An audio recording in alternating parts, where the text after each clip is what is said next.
여러분, 환영합니다. 매일 반복되는 번아웃, 갑자기 밀려오는 불안감, 혹은 머리로는 이해할 수 없는데 몸이 먼저 반응해버린 경험, 다들 한 번쯤 있으시죠? 이번 해설에서는 방대한 내용을 담고 있는 책, 정동 이론을 바탕으로 우리를 움직이는 아주 매혹적이고도 보이지 않는 힘에 대해 파헤쳐보려고 합니다. 이른바 정동이라는 숨겨진 에너지가 도대체 어떻게 우리의 일상을 쥐락펴락하고 있는지 지금부터 저와 함께 낱낱이 파헤쳐 보시죠. 이 정동이라는 게 사실 꽤 추상적인 학문적 프레임워크거든요. 그래서 우리는 오늘 이 복잡한 개념을 줌아웃 방식으로 접근해 볼 겁니다. 0.5초라는 아주 작은 찰나의 순간에서 시작해 거대한 사회구조 전체로 시야를 넓혀가며 이 6가지 핵심 주제들을 순서대로 정복해 보겠습니다. 자, 첫 번째, 0.5초의 간격입니다. 의식적인 생각이 우리 뇌에서 채 일어나기도 전 인간이 경험할 수 있는 가장 작은 단위의 물리적 현실로 한번 깊숙이 들어가 볼까요? 방 안을 걷다가 문지방에 발가락을 찧었을 때를 상상해 보세요. 아, 아프다! 라고 머릿속으로 인지하기 직전의 그 아주 짧은 찰나. 이론과 브라이언 마수미는 신체가 외부 자극을 물리적으로 등록하는 순간과 의식이 그걸 알아채는 순간 사이에 이 0.5초의 틈에 주목합니다. 이건 그냥 느려서 생기는 딜레이가 아니에요. 이 0.5초는 무엇이든 될 수 있는 무한한 잠재력을 지닌 의식 이전의 순수한 공간이거든요. 우리가 어떻게 반응할지 아직 아무것도 결정되지 않은 정말 마법 같은 찰나인 거죠. 두 번째, 정동, 감정, 그리고 느낌입니다. 이 0.5초의 찰나에 도대체 무슨 일이 일어나는지 제대로 감을 잡으려면 이 3가지 용어부터 확실하게 짚고 넘어가야 합니다.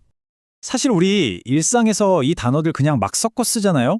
그런데 학자들은 이걸 아주 엄격하게 구분합니다. 정동은 나라는 개인이 인식하기 이전에 벌어지는 자율적이고 무의식적인 신체의 에너지 흐름 그 자체입니다. 반면 감정은 사회가 이 날것의 에너지 흐름에 코드를 부여해서 슬픔, 분노처럼 언어로 이름 붙인 구조화된 상태를 말하죠. 그리고 느낌은 여러 번 각자의 아주 개인적인 경험의 맥락 안에서 그 반응을 주관적으로 인식하는 겁니다. 이 차이를 아는 게 전체 그림을 이해하는 핵심 열쇠거든요. 이게 어디서 온 생각일까요? 무려 17세기 철학자 스피노자의 아이디어로 거슬러 올라갑니다. 그는 정동을 고정된 게 아니라 내 신체가 타자에게 영향을 주거나 받는 능력의 변화로 봤어요. 나중에 20세기 철학자 질 들레즈는 이걸 서로 다른 신체와 환경에 부딪히는 그 사이 공간에서 발생하는 찌릿한 강렬함으로 재해석했죠. 그러니까 정동은 나 혼자만의 마음속에 갇힌 게 아니라 무언가와 부딪히고 관계 맺을 때 피어나는 스파크 같은 에너지라는 겁니다. 세 번째, 점, 선, 평면입니다. 자, 여기서 중요한 질문 하나. 학자들이 말하는 이 추상적인 에너지가 도대체 우리의 진짜 일상 속에서는 어떤 식으로 흘러가는 걸까요? 그레고리 시거스라는 학자는 이걸 공원에서의 계산책이라는 기막힌 비유로 설명합니다. 1단계, 점은 걷다가 갯줄이 팽팽하게 확 당겨지는 바로 그 물리적인 마주침의 순간입니다. 2단계 선은 사람과 개가 함께 산책로를 걸으면서 만들어가는 궤적과 습관들이죠. 그리고 3단계 평면은 살랑이는 바람소리, 냄새, 지나가는 사람들까지 공원 전체가 어우러져 만들어내는 거대한 분위기와 네트워크입니다. 정동은 이렇게 점처럼 번뜩이고 선처럼 이어지며 평면 위에서 우리를 푹 감싸고 있는 겁니다. 자, 네 번째, 정동의 정치학입니다. 이제 좀 더 판을 키워보죠. 거대한 권력이나 정치의 시스템이 우리의 그 무방비한 0.5초의 간격을 은밀하게 조작하려고 할 때 과연 어떤 일이 벌어질까요? 브라이언 마스미는 9.1 테러 이후의 사회 통제 방식을 온토 파워라는 개념으로 흥미롭게 분석합니다. 권력이 대중을 통제할 때 굳이 구구절절 논리적으로 설득하지 않는다는 거예요. 대신 아직 일어나지도 않은 테러의 위협 같은 걸 사용해서 우리의 신경계에 곧바로 팽팽한 긴장과 불안을 꽂아 넣습니다. 우리가 이성적으로 이게 진짜 위험한가? 라고 판단하기도 전에 공포라는 정동이 신체에 먼저 등록되게 해서 행동을 이끌어내는 거죠. 문화 비평가 로렌 벌렌트는 이 논의를 우리의 팍팍한 노동 현실로 가져옵니다.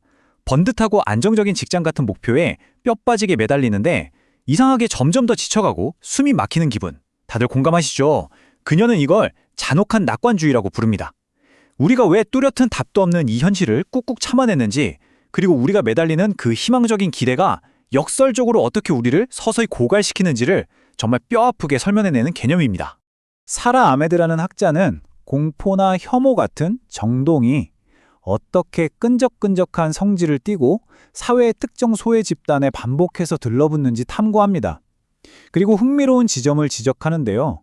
사회가 이렇게 살아야 행복한 거야 라고 정해놓은 경로를 거부하는 사람들, 즉 산통 깨는 사람들을 킬조이라고 부르며 이들의 불편한 저항이 사실은 세상을 바꾸는 아주 강력하고 정치적인 행위라고 긍정합니다. 5번째 파트, 사회 속에 연결된 신체들입니다. 이런 추상적인 이론들이 과연 현실에서 어떻게 쓰일지 궁금하시죠? 연구자들은 이 프레임워크를 가져와서 우리 주변의 아주 구체적인 사회 현상들을 치밀하게 분석하고 있습니다. 특히 한국 학계에서는 연결 신체학이라는 렌즈로 현상들을 새롭게 바라봅니다.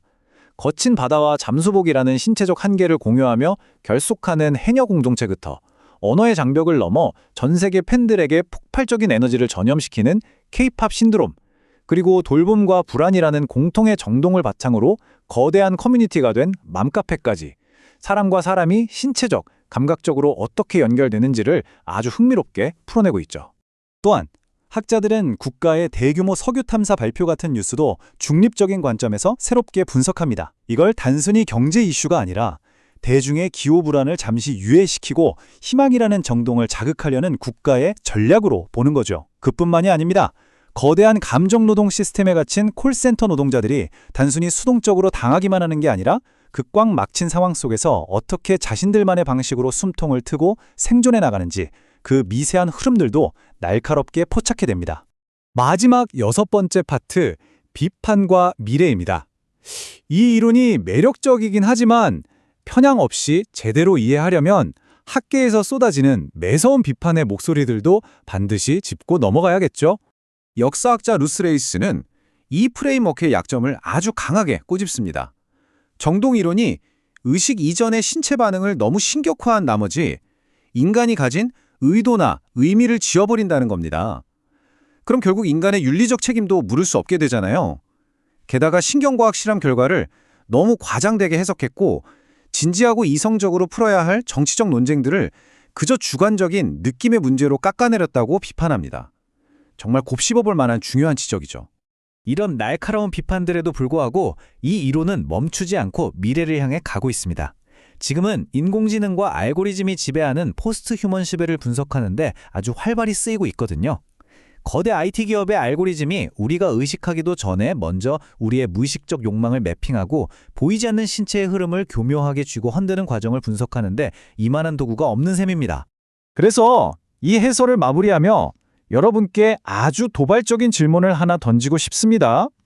스마트폰과 알고리즘이 우리 몸의 반응을 우리 자신보다 훨씬 더 빠르고 완벽하게 예측해내는 시대가 오고 있잖아요.